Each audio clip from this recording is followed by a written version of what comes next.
Eternals director Chloe Zhao sits down with Total Film magazine and gets to talk a little bit about this project and the next big franchise in what we can only assume is going to be a major factor in the MCU going forward. And she reveals that this film can largely stand on its own outside of anything and everything that's happened in the MCU. So let's talk about why this is and the confusion that some people have without understanding what she's saying. So what Chloe Zhao told Total Film magazine is that if you look at the Eternals and what the film is, the size, scope, and scale of it, that yes, the film is in the MCU. We know that much. If you're confused to what she was saying, she's not saying it's not set in the MCU. She's saying it's set in the MCU, but the film can stand on its own without you having to watch anything else.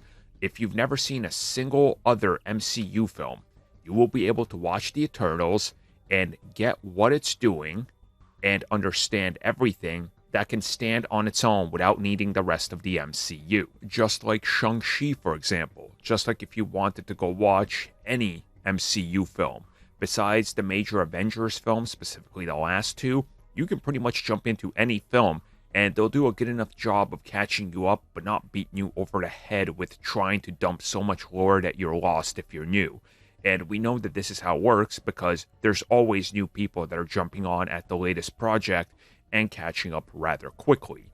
Now, also what she's saying here is that you have to approach this film as a standalone project because you can't just dump lore everywhere because this has to be a new thing. It's new characters, new concepts, new ideas. And where have we just seen this? And people said the same thing about the director's comments when he says that, oh yeah, this is going to stand on its own, but it's part of the bigger world. All right, it's Shang-Chi. And that introduced us to tons of things. Dragons, pocket dimensions, this crazy Mandarin history. I mean, look, the Eternals is doing the same thing. Yes, it's a standalone MCU film because it's starting its own franchise. If you're somebody that's going to see Eternals and you love it, but you hate every other MCU film, well, if you just watch the Eternals films, you're going to get a complete trilogy, I have no doubt, by the time it's wrapped up. But it has to stand on its own as a film.